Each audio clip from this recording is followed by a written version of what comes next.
This is the listening test for levels from 3 to 5 of the Vietnam 6-level language proficiency test. There are 3 parts to the test.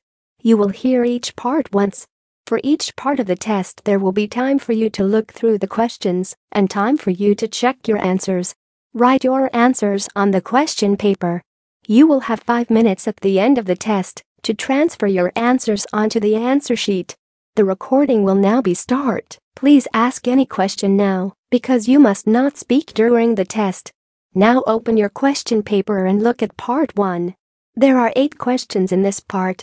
For each question there are 4 options and a short recording. For each question, choose the correct answer A, B, C or D. You now have 45 seconds to look through the questions and the options in each question.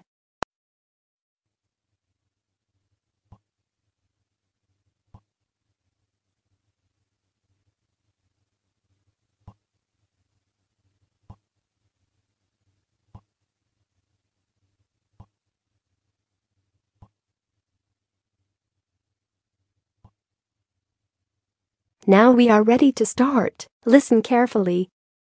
Look at question 1.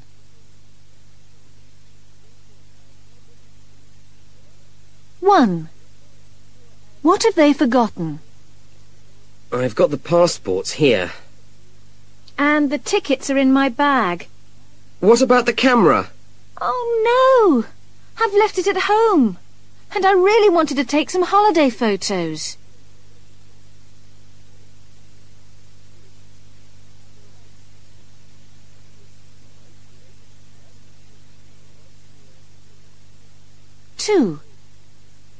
What time does the train go?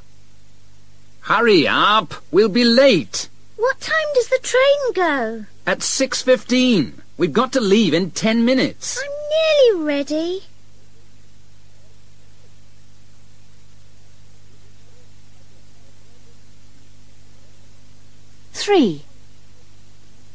How did the woman get to work? Oh, the traffic's terrible today. Yes, it took me 40 minutes by bus. Well, I drove and it took me an hour. An hour? It's probably quicker by bicycle.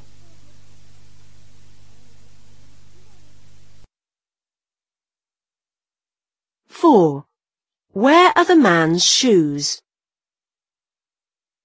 Have you seen my old shoes?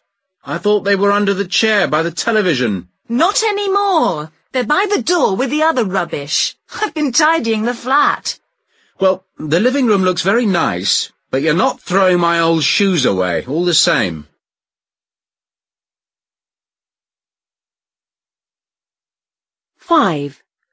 What will Paul get at the shop?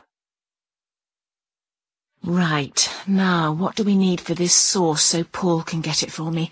Let me see. Onions, tomatoes, 1 red pepper, mushrooms and 2 carrots. So, what have I got? Onions, I've always got those. Tomatoes, yes. Red pepper, no, I'll need one of those. I've got mushrooms. Oh, dear, no carrots. Paul, could you go to the shop for me, please?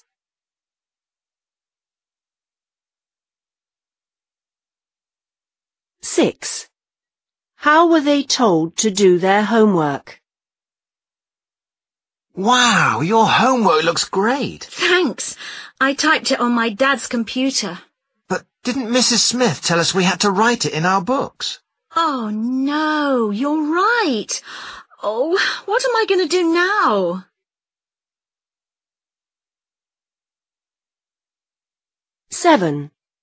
What did Helen buy?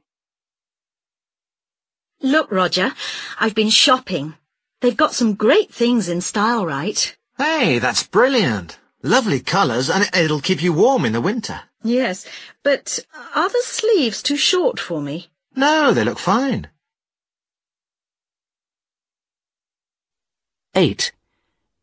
How did the woman get to work today? Oh, I'm so sorry I'm late. I missed the bus. I was trying to decide whether to walk or go back and get my bike when I saw my neighbour. Luckily, he offered me a lift because he works near here. That is the end of part 1. Now turn to part 2. You will hear 3 different conversations. In each conversation there are 4 questions. For each question, choose the correct answer A, B, C or D. You will hear the conversations only once. Now open your question paper and look at the conversation 1. You now have 25 seconds to look through the questions and the options in each question.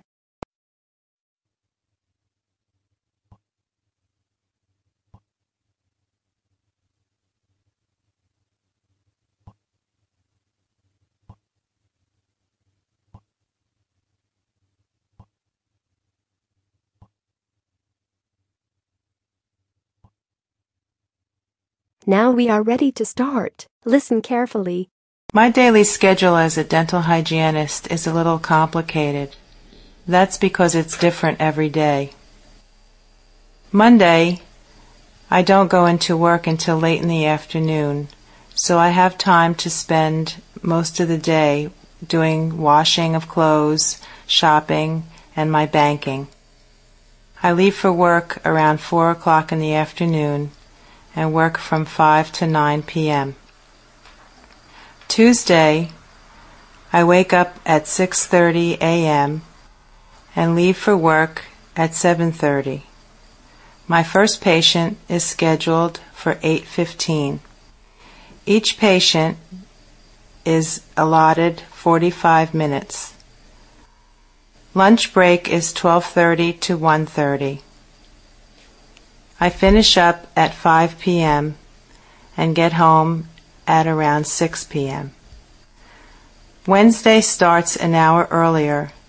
I wake up at 5:30 a.m., leave for work at 6:30, and see my first patient at 7 a.m. I also finish early on Wednesday at 12 noon. Thursday is the same schedule as Tuesday. Getting up at 6:30 a.m., leaving for work at 7:30, and seeing my first patient at 8:15. I get home about 6 p.m. in the evening. Friday is another early start. I wake up at 5:30 a.m., leave the house at 6:30, and finish up my last patient at 3 o'clock in the afternoon. I like to get finished early on Friday.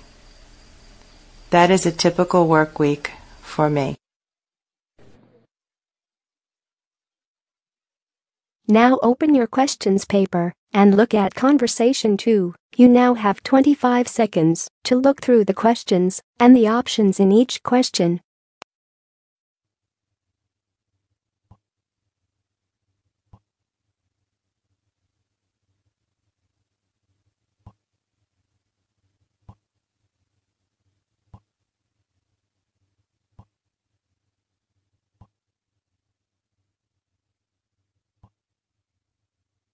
Now we are ready to start. Listen carefully. Hi, sis. I just came over to drop off the DVDs you wanted and... Hey, wow. Where did you get all of this stuff? I bought it. So what do you think of my new entertainment center? And the widescreen TV? Bought it?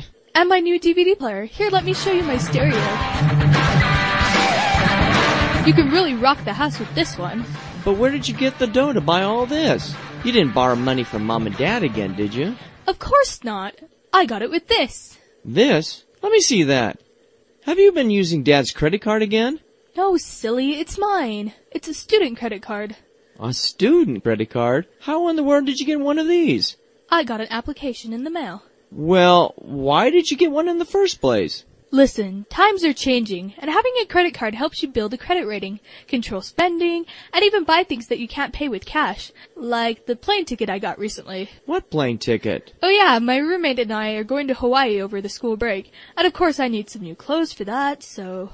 I don't want to hear it. How does having a student credit card control spending? It sounds like you've spent yourself into a hole. Anyway, student credit cards just lead to impulse spending, as I can see here, And the interest rates of student credit cards are usually sky high. And if you miss a payment, the rates, well, just jump. The credit card has a credit limit. Of $20,000? No, not quite that high. Anyway. I've heard enough. Did I tell you we now get digital cable with over 100 channels? Oh, and here's your birthday present, a new MP3 player. Yeah. No, don't tell me. Charged on the credit card. Listen, hey, I don't think having a student credit card is a bad idea, but this is ridiculous. And how in the world are you going to pay off your credit card bill? With my birthday money? It's coming up in a week. Hey, let's sit down and talk about how you're going to pay things back. And maybe we can come up with a budget that will help you get out of this mess. That's the least I can do. Now open your questions paper and look at Conversation 3. You now have 25 seconds to look through the questions and the options in each question.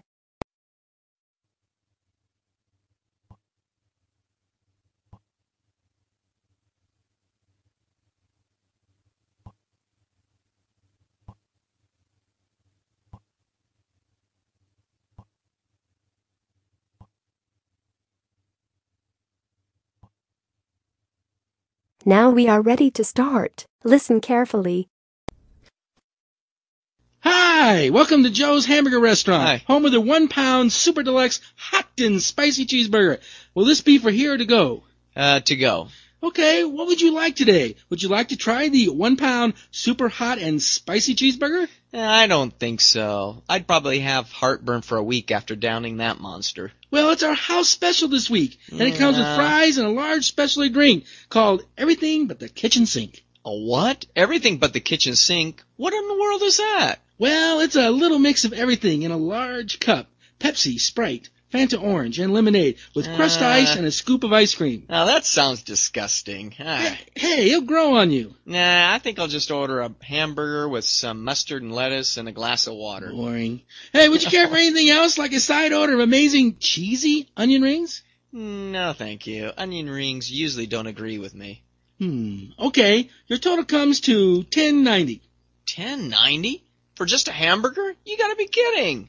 Well, the 1 pound super deluxe hamburger is $9. Hey, I didn't order a 1 pound burger. I just wanted a simple burger, that's all. Well, sir, Joe's Hamburger Restaurant only serves 1 pound burgers. Man. The 1 pound super hot and spicy, the 1 pound barbecue burger, and the 1 pound bacon cheeseburger. The 1 pound... No, those are all huge. Well, sir, if you really want something smaller, you should order from the kids' menu. The half-pound super hot and spicy burger, the half-pound barbecue burger, the half-pound bacon cheeseburger, the half-pound... No, those are still giant burgers. Well, in these parts, we are hearty eaters. Okay, but you said my total was $10.90, but the burger only comes to $10. What about the other 90 cents? Well, sir, we only serve natural spring water from yonder hills. Okay. I'll take the giant burger and a bottle of your spring water. The sandwich should feed me for a week. That is the end of part 2. Now turn to part 3. You will hear 3 different talks or lectures. In each talk or lecture there are 5 questions. For each question, choose the correct answer A, B, C or D. You will hear the talks or lectures only once. Now open your questions paper and look at talk or lecture 1. You now have 35 seconds to look through the questions and the options in each question.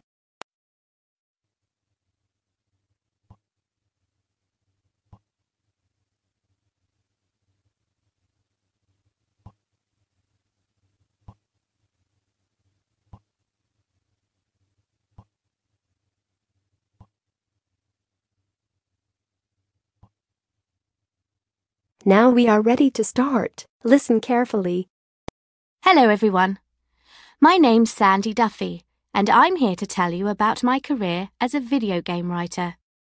I work with game developers and designers to think of good stories, and I write all the dialogue in the game.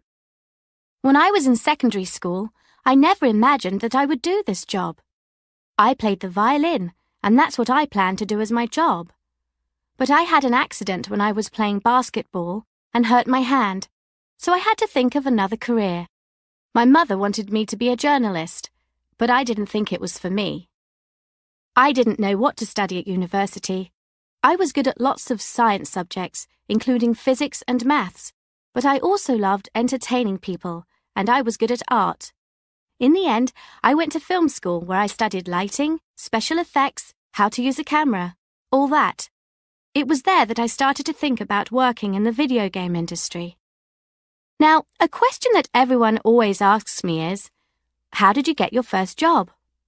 Well, I had a friend whose job was organising conferences. At one of the conferences, she met a man who owned a company that made video games. I wrote to him and sent my CV. He obviously liked what he read because he gave me an interview and offered me a job as a junior. People also ask me what I like best about being a video game writer. Well, the money is good and it's quite exciting. Just last night, for example, I was at a big dinner where they were giving prizes for new games. But what I love is the fact that I get on so well with everyone in the business. That's what makes my job so much fun. Obviously, no job is perfect though, and there are things I don't like. I've just started a new job, and I have to spend a lot of time on the road or at the airport, which I find very hard. I'd really like to be able to spend more time at home. Now open your question paper and look at Talker Lecture 2. You now have 35 seconds to look through the questions and the options in each question.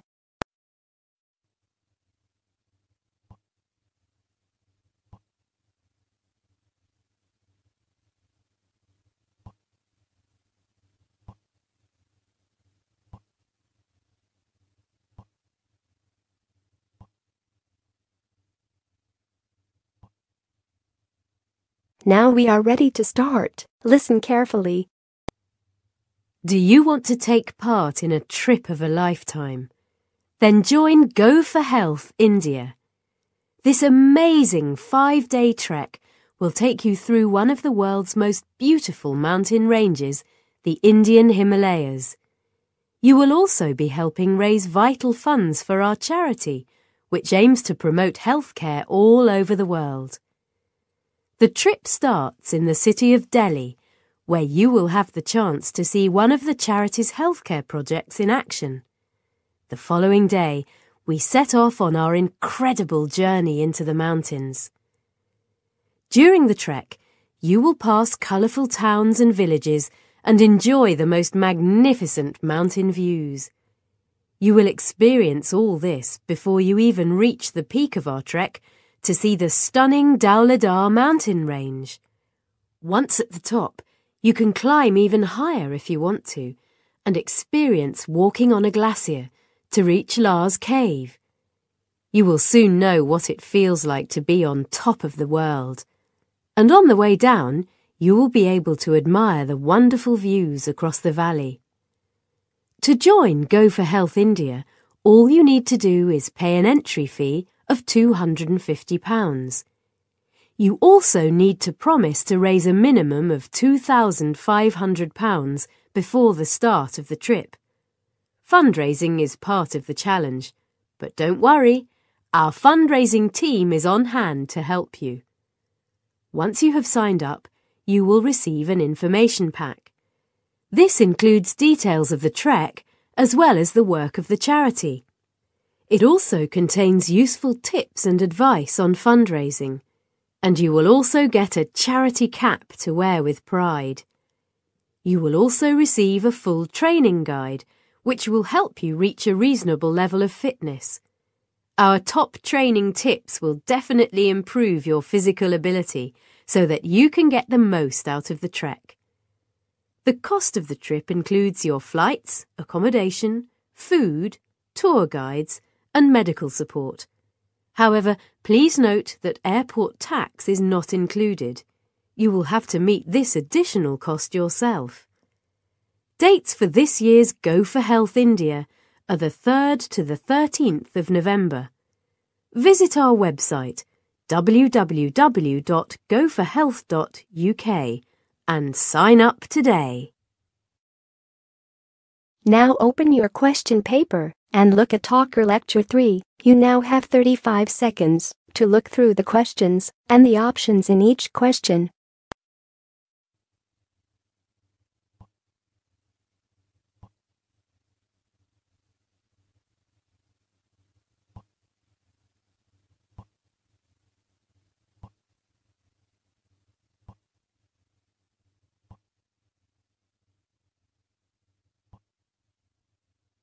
Now we are ready to start. Listen carefully.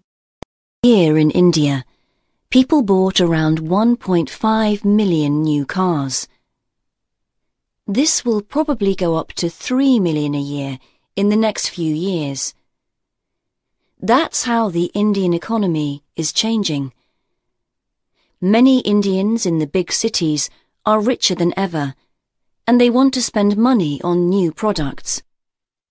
However, most of the money is still in the big cities. There is still a lot of poverty in the villages and countryside. Now the government hopes a new road in India can help to change India's economy. The Golden Quadrilateral Road, or GQ, connects the country's 4 biggest cities: Delhi, Mumbai, Chennai, and Kolkata. Hopefully, the road will carry business from the giant cities to the smaller and poorer villages and the other half of India's population. The GQ is nearly 6,000 kilometers long and the most high-tech highway in the world. At the administration headquarters in Delhi, you can watch thousands of vehicles moving around the country on a computer screen. If there is a problem anywhere with the road, electronic sensors tell the headquarters and engineers instantly drive there. When you drive on the highway, there is every kind of transport. There are animals pulling carts, motorcycles, lines of old trucks, and fast-moving modern cars. Sometimes the road goes right through the middle of a city, so there are often traffic jams and pedestrians trying to cross the 6 lanes. Industry is also growing along the new highway. When a large company opens a factory, lots of other smaller factories and offices also open. Trucks then drive and deliver all over India along the new highway. For India, all this is a symbol of the country's future. That is the end of part 3. Now you have 5 minutes to check your answers and transfer your answers onto the answer sheet.